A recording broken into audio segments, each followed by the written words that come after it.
Hello बच्चों, इस video में हम लोग डायमेंशनल एनालिसिस यूज करके डिफरेंट फिजिकल क्वांटिटीज के बीच में रिलेशन कैसे एस्टेब्लिश करते हैं ये हम लोग सीखेंगे। ठीक है।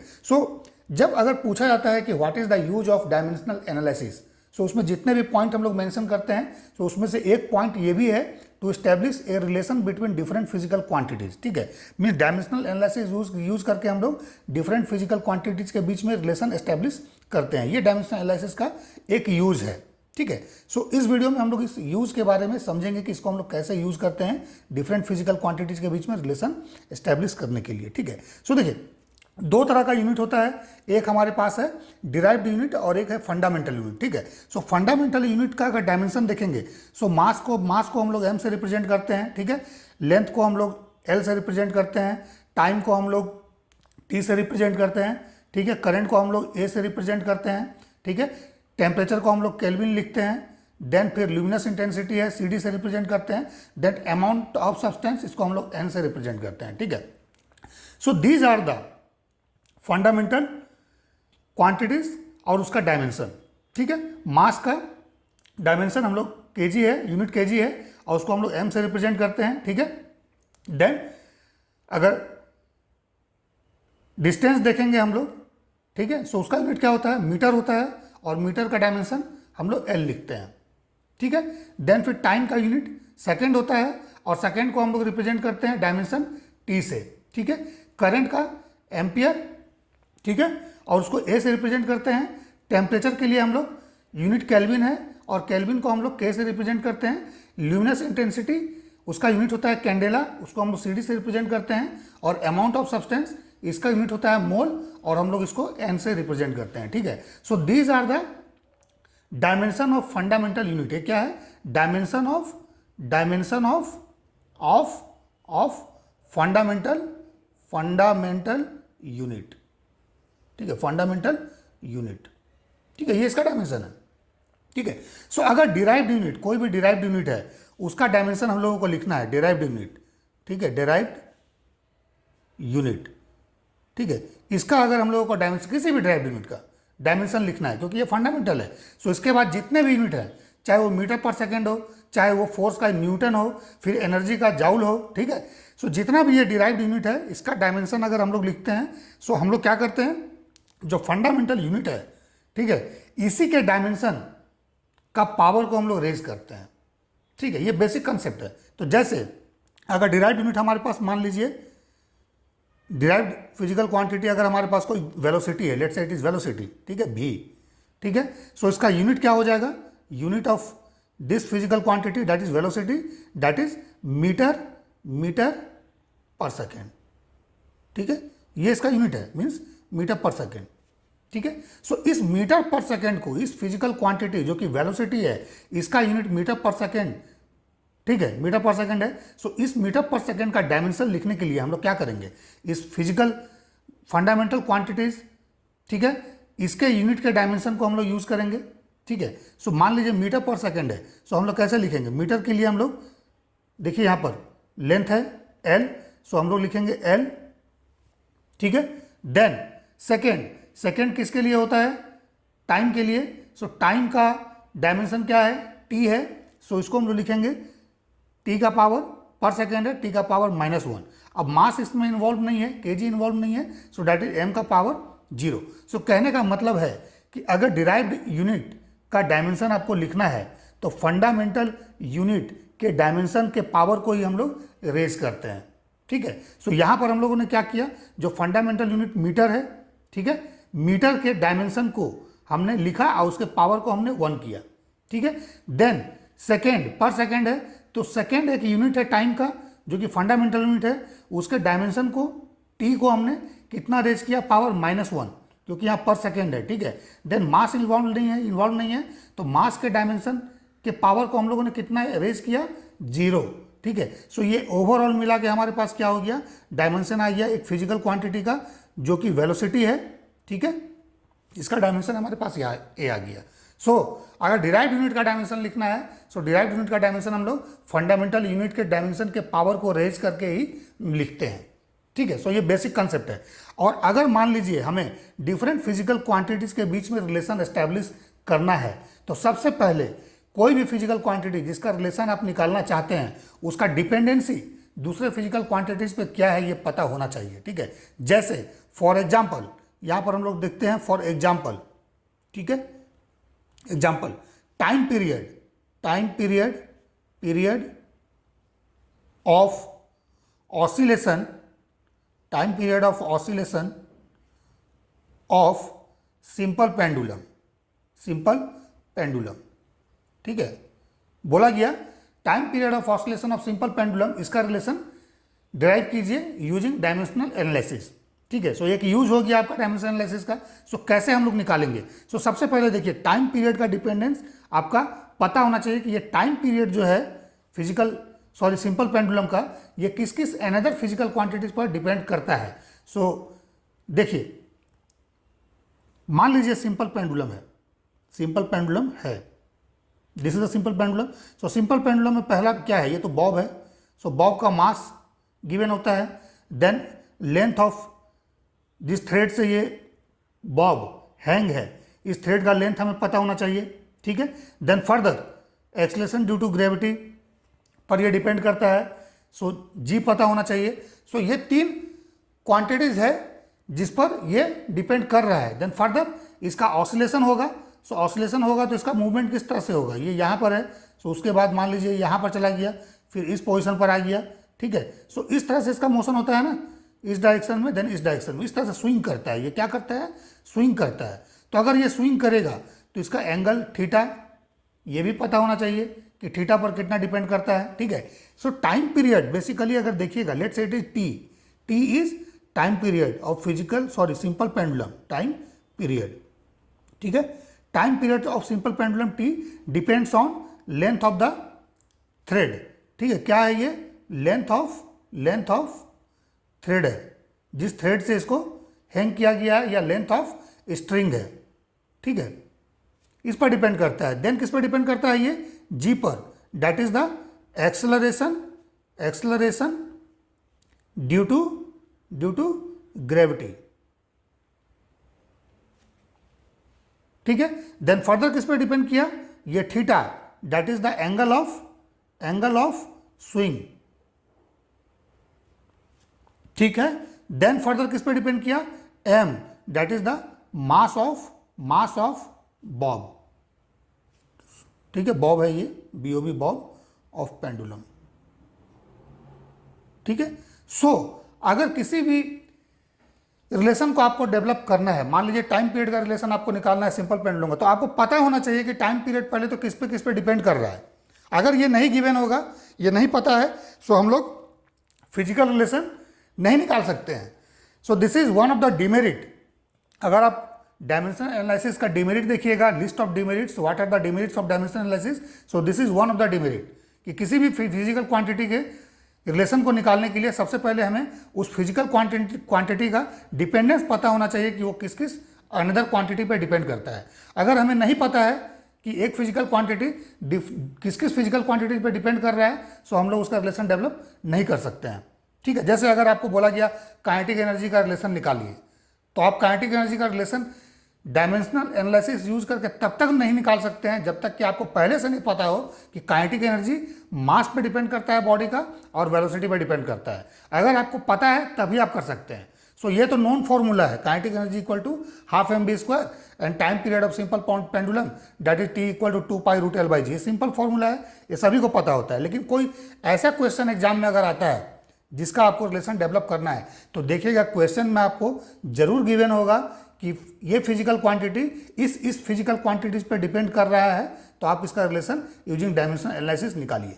अगर नहीं दिया रहेगा तो वी कैन नॉट कैलकुलेट। ठीक है, ठीक है, so this is one of the demerit. So यहां पर देखिए time period of simple pendulum, time period of oscillation of simple pendulum, इसका रिलेशन हम लोग को डेवलप करना है यूजिंग डायमेंशनल एनालिसिस। तो हम लोगों ने पहले से मान लिया कि टाइम पीरियड L पर डिपेंड करता है, लेंथ पर, G पर, थीटा पर, M पर। ठीक है, सो ये हमें पता चल गया। सो अब देखिए टाइम पीरियड अगर T है तो हम लोग क्या लिखेंगे? It is proportional to, time period is proportional to, देखिए लेंथ। ठीक है, लेंथ पर डिपेंड कर रहा है, लेकिन इसका पावर क्या है? We don't know. सो हम लोग यहाँ मान लेंगे पावर ए है। मीन्स लेंथ का डायमेंशन जब लिखेंगे सो उसके पावर को हम लोग कितना रेज करेंगे ये हमें नहीं पता है। सो हम लोग यहाँ पे मान लेंगे कि लेंथ के पावर को हम लोगों ने ए रेज किया, ठीक है। Then further t is proportional to g, acceleration due to gravity. अब इसके पावर को हम लोग कितना रेज करेंगे वी डोंट नो, हम लोग मान लेते हैं इसका पावर बी, ठीक है। Then further t is proportional to m, mass. अब इसको कितना पावर रेज करेंगे वी डोंट नो, सो मान लेते हैं सी, ठीक है। T is proportional to m का पावर सी। देन सिमिलरली टी डिपेंड कर रहा है किस पे, थीटा पर, सो इसका पावर कितना होना चाहिए हमें नहीं पता, सो मान लेंगे इसका पावर डी है, ठीक है। सो ओवरऑल जब कंबाइन करेंगे so T is proportional to L का पावर ए, जी का पावर बी, देन टी का पावर सॉरी एल का पावर ए, जी का पावर बी, देन एम का पावर सी, देन थीटा का पावर डी। ये ओवरऑल कंबाइन हम लोगों ने कर दिया, ठीक है। अब देखिए क्या करना है, अब हम लोग को क्या करना है, इसको प्रोपोर्शनल साइन को हम लोग को हटाना है। तो प्रोपोर्शनल साइन को जब हम लोग हटाएंगे सो एक कांस्टेंट हम लोग मान लेंगे के है, के is the constant of proportionality. और ये क्या हो जाएगा, एल का पावर ए, जी का पावर बी, एम का पावर सी, थीटा का पावर डी, ठीक है, ठीक है। सो के क्या है यहां पर, के is constant of proportionality,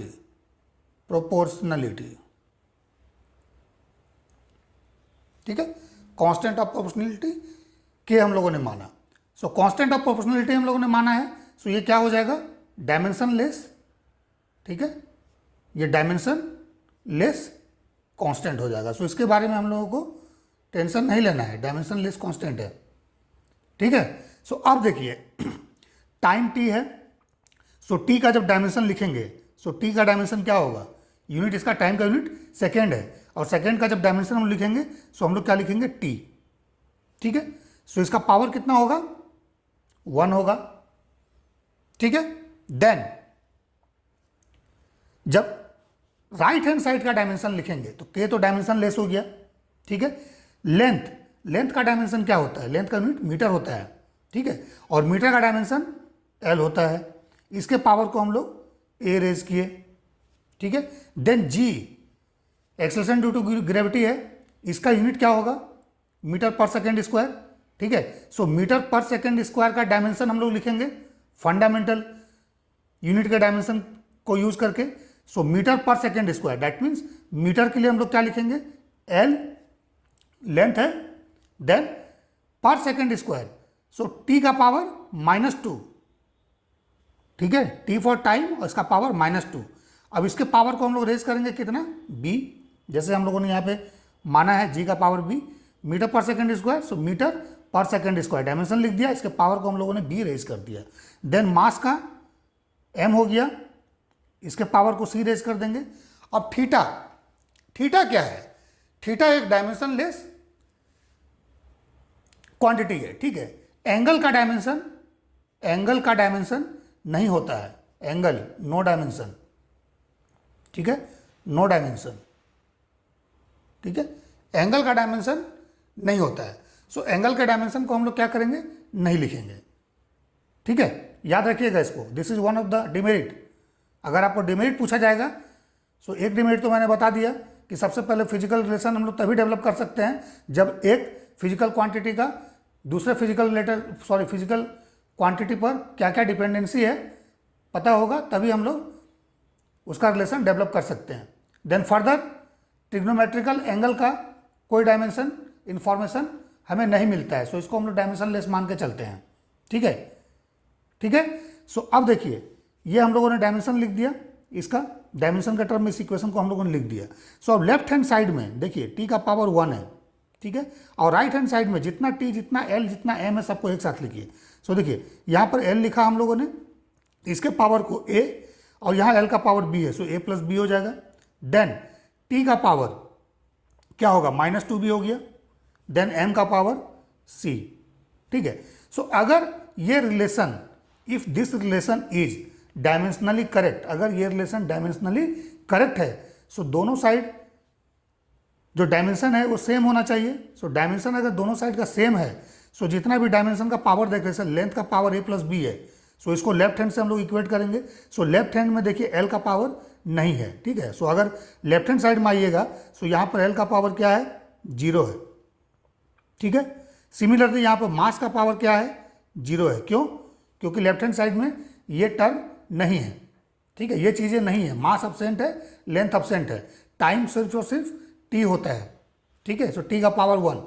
so right hand side में जो भी आप देख रहे हैं, लेंथ का power a plus b, t का पावर -2b, m का पावर c, इसको लेफ्ट हैंड के पावर से इक्वेट करना पड़ेगा। सो अगर लेंथ पर आते हैं, सो लेंथ का पावर a प्लस बी है, तो लेफ्ट साइड में लेंथ का पावर क्या है, दैट इज द l का पावर 0। सो अगर दोनों को इक्वेट कीजिएगा, सो यहाँ से क्या आ जाएगा, a plus b equal to 0, ठीक है, ठीक है। देन t का पावर -2b है, सो लेफ्ट हैंड साइड में t का पावर कितना है, 1 है, ठीक है। देन m का पावर यहाँ पर देखिए राइट हैंड साइड में c है, सो लेफ्ट हैंड में m का पावर क्या है, 0 है, तो इसका मतलब c इक्वल टू 0 होगा, ठीक है। सो c इक्वल टू 0 आ गया, b का वैल्यू यहाँ से -½ आ गया, ठीक है। यहाँ से a का वैल्यू -b आ रहा है, सो इसका मतलब a का वैल्यू क्या हो जाएगा, it is minus of -½ that is half, ठीक है। सो ओवरऑल कंबाइन अगर देखिएगा, सो a का वैल्यू हमारे पास हाफ आ रहा है, ठीक है। देन b का वैल्यू -½ आ रहा है, देन c का वैल्यू 0 आ रहा है, ठीक है, क्लियर है, ओके। सो अब क्या करना है, इसको हम लोग यूज करेंगे किसमें, जो ओरिजिनल हम लोगों ने माना था यहां पर, ठीक है, यहां पर, ठीक है, इसमें हम लोग पुट कर देंगे। सो जब पुट करेंगे हम लोग, तो देखिए t इक्वल टू क्या आएगा, t equal to k proportionality constant है, ठीक है। देन l का पावर a था, सो यहाँ पर a का वैल्यू देखिए, l का पावर ½ हो जाएगा, ठीक है। देन g का पावर b है, सो g का पावर -½ हो जाएगा, ठीक है। देन m का पावर c है, सो m का पावर 0 हो जाएगा। देन थीटा क्या था, that is the angle of swing, trigonometrical angle है थीटा, और ये डायमेंशन लेस क्वांटिटी है, ठीक है। सो इसको हम लोग को ऐसे ही इग्नोर कर देना है, ठीक है। सो हमारे पास जो रिलेशन डेवलप होगा, that is t equal to k root over l by g, ठीक है, t equal to k root over l by g, ये हमारे पास आ गया, ठीक है, okay, t equal to k root over l by g, ठीक है। सो इस तरह से हम लोगों ने क्या किया, टाइम पीरियड का relation length of the thread and acceleration due to gravity के टर्म में हम लोगों ने निकाल लिया, ठीक है, कि टाइम पीरियड जो है सिंपल पेंडुलम का ये क्या होता है। अब यहाँ पर आके देखिए, k का वैल्यू, कांस्टेंट का वैल्यू हमें नहीं पता है। सो ये जो कांस्टेंट k है, इसका वैल्यू कैसे निकालते हैं हम लोग, एक्सपेरिमेंटली, ठीक है, ये लैब में एक्सपेरिमेंट करके इसका वैल्यू को निकाला जाता है, एक्सपेरिमेंटली डिटरमाइन, ठीक है। और k का वैल्यू आता है 2π, ठीक है। सो जब इसको पुट करते हैं, सो t का वैल्यू क्या आ जाता है, 2π रूट ओवर l बाई जी। लेकिन एग्जाम में जब हम लोग इसका डेरिवेशन करते हैं यूजिंग डायमेंशन एनालिसिस, तो सिर्फ और सिर्फ हम लोग यहाँ पर भी छोड़ सकते हैं, ठीक है, क्योंकि k का वैल्यू जो है ये लैब में एक्सपेरिमेंटली डिटरमाइन किया जाता है, ठीक है। सो k का वैल्यू जब एक्सपेरिमेंटली डिटरमाइन किया गया, सो ये 2π आता है, और time period t equal to 2π root l by g होता है। सो देखिए, इस डेरिवेशन में, इस डायमेंशन एनालिसिस का यूज में, जिसका हम लोगों ने यूज किया to establish the relation between different physical quantities, ठीक है, इसमें देखिए क्या क्या डिमेरिट हमारे पास आ गया डायमेंशन एनालिसिस का। पहला डिमेरिट तो ये है कि थीटा ट्रिग्नोमेट्रिकल एंगल के बारे में कोई इंफॉर्मेशन नहीं है कि ट्रिग्नोमेट्रिकल एंगल का डायमेंशन क्या होता है, ठीक है, ये गया, ठीक है।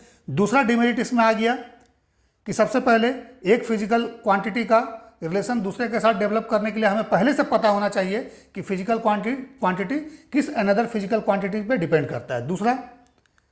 तीसरा डिमेरिट क्या हो गया कि हमें कांस्टेंट का वैल्यू जो है ये डायमेंशन एनालिसिस निकाल करके नहीं देता है, ठीक है। So these are the 3 demerit, ठीक है, या these are the 3 limitations of dimension analysis, ठीक है, जो इस डेरिवेशन में हम लोगों ने सीखा, ठीक है, ठीक है। सो अब एक और एग्जांपल हम लोग लेते हैं, काइनेटिक एनर्जी का रिलेशन हम लोग डेवलप करते हैं। Kinetic energy equal to ½ mv² कैसे आता है। तो इसमें भी हाफ है, कांस्टेंट है, इस कांस्टेंट के बारे में भी कोई हमें इंफॉर्मेशन नहीं मिलेगा, हम लोग के मान के चलेंगे, ठीक है। सो पहले से हम लोग मान लेंगे कि काइनेटिक एनर्जी जो है ये मास और वेलोसिटी पर डिपेंड करता है, देन हम लोग आगे प्रोसीड करेंगे, ठीक है।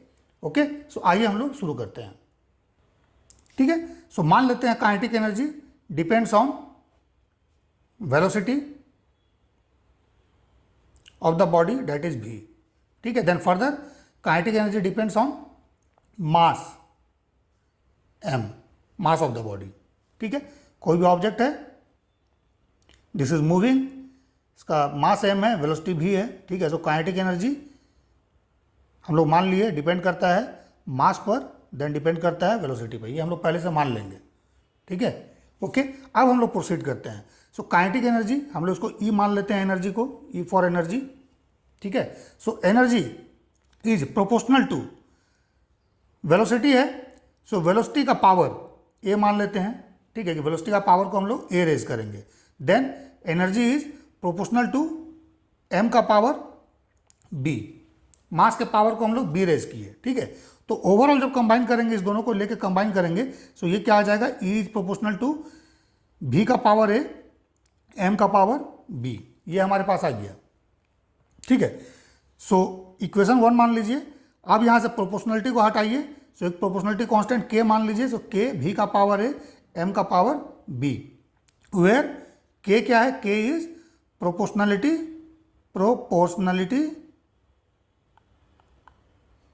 कांस्टेंट, ये हम लोगों ने मान लिया। सो क्या है K है डायमेंशन लेस कांस्टेंट, इसका कोई डायमेंशन नहीं है, सो इसके बारे में टेंशन नहीं लेना है, इसको K ही लिख के छोड़ देना है, ठीक है। अब देखिए एनर्जी है, ठीक है। सो एनर्जी का हम लोग डायमेंशन लिखेंगे। सो एनर्जी का डायमेंशन हम लोग कैसे लिखेंगे, सो देखिए एनर्जी क्या होता है, जैसे मान लीजिए वर्क डन है, वर्क डन भी एक एनर्जी है। सो फोर्स इनटू डिस्प्लेसमेंट, ये बेसिक फॉर्मूला है। सो फोर्स क्या होगा, मास इनटू एक्सेलरेशन, ठीक है, इनटू एस, ठीक है। सो अब अगर एनर्जी का डायमेंशन आपको लिखना है, ठीक है, सो हम लोग क्या करेंगे, जो मास है इसके यूनिट के डायमेंशन को हम लोग रेज करेंगे। सो कितना रेज करेंगे, यहां पर 1 रेज करना है, सो मास का डायमेंशन हम लोग लिखेंगे m, ठीक है। मास का यूनिट क्या होता है, kg, इसका डायमेंशन m होता है, सो m का पावर 1। देन a क्या है, एक्सेलरेशन है, सो एक्सेलरेशन क्या होता है, मीटर पर सेकेंड स्क्वायर, सो ये हो गया l t -2, ठीक है, metre per second square. Then फिर s क्या है, डिस्टेंस है, डिस्टेंस का यूनिट क्या होता है, मीटर, और मीटर का डायमेंशन अगेन l, ठीक है। सो एनर्जी का डायमेंशन लिखने के लिए हम लोग फंडामेंटल यूनिट के डायमेंशन के पावर को रेज कर रहे हैं। m का पावर को 1 रेज किए, l का पावर को देखिए, l का पावर 1, l का पावर 1 2 हो गया, सो l का पावर 2 रेज किया, t का पावर -2 रेज किया। सो ये हमारे पास एनर्जी का डायमेंशन आ गया, ठीक है। This is the dimension of energy.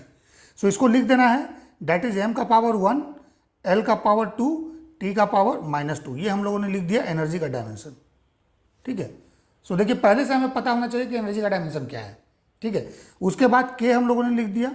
अब वेलोसिटी है, सो वेलोसिटी क्या होगा, वेलोसिटी ये डिराइव्ड यूनिट है, फंडामेंटल यूनिट के टर्म में इसका यूनिट हम लोग लिखते हैं। सो वेलोसिटी का यूनिट क्या है, मीटर पर सेकेंड, ठीक है। सो इसमें मीटर इन्वॉल्व है और सेकेंड इन्वॉल्व है, जो कि दोनों, मीटर भी फंडामेंटल यूनिट है और सेकेंड भी क्या है, फंडामेंटल यूनिट है, ठीक है। सो डिराइव्ड यूनिट के डायमेंशन को लिखेंगे, so it is metre l, then per second, t का पावर -1, ठीक है, लिखा, और इसके पावर को हमने a रेज किया। देन सिमिलरली m क्या है, मास है, इसका यूनिट kg है, और kg का डायमेंशन m लिखते हैं हम लोग, सो m का पावर b, ओके।